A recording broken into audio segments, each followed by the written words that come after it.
When you go online, or when you go to a psychiatrist, or when you look for help in general for life's issues, people tell you to avoid narcissistic personalities. They tell you to avoid busybodies in other people's business. People want to have a whole list of criteria of the type of people they should have in their lives. I'm not going into that. I always tell people to look at the bigger picture and to relate to people based on evidence in a Christ-centered manner. That's what I tell people all the time. In this video, there's a type of individual I want to make you all aware of that we often don't see for the potential threats they can become later on. And the type of individual I'm talking about, or the type of individuals I'm speaking about, are apathetic people. People that operate in apathy are people that are so closed off in their own comfort that they just don't concern themselves with the rest of the human community.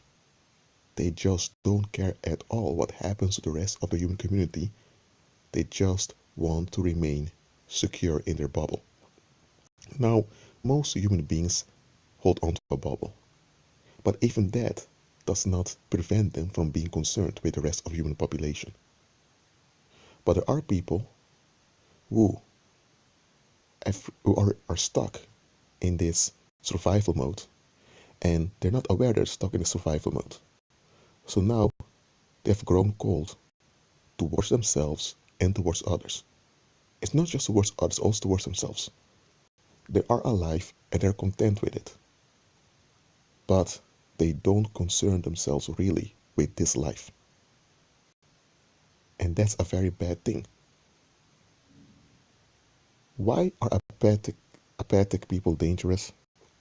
Because apathic people are the type of people that don't concern themselves when danger comes. They will flee and take action when they realize that danger is affecting them. But in general, they don't care when danger comes. They're apathic. You get what I'm saying? Such people, sooner or later, will discard your safety. They will discard your vulnerabilities in the sense that they will make decisions that are against your interest while knowing very well it's against your interest, but they just don't care because they don't see any problem with it.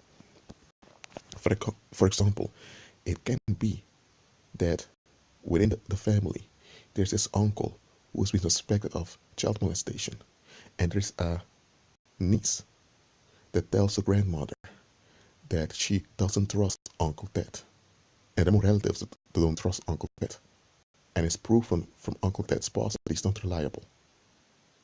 But this grandmother still invites Uncle Ted to a family meeting because she thinks, who cares? We're family. Just look at the bright side. She's apathetic. She operates in apathy towards the safety of the family members. So she's enabling Uncle Ted and possibly endangering other relatives by doing this. She's apathetic. Now look, I'm not saying that if someone doesn't pay attention to your interests that they're apathic immediately. No.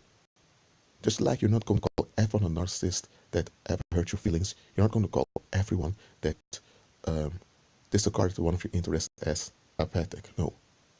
Just look at the bigger picture. What type of individual is it? Apathic people can be very kind, very respectful, and very easygoing. Some are very stern, if they're a police officer, for example, or if they're a teacher in high school because of their job. But they can be very relaxing people. But don't look at the relaxing attitude of theirs. Look at the bigger picture. What does this individual empower? I'm telling you, apathic people, you can have contact with them. Sometimes you need to cooperate with them. But please don't entrust vulnerable data of yourself to them. Don't. And don't involve them in matters that concern you in which you are vulnerable. Okay? Apathic people, man, over time, they will bring harm to you. And here's the thing, you won't see it coming. You won't see it coming. But I informed you now. That's it for now. Agree with Christ and be at peace.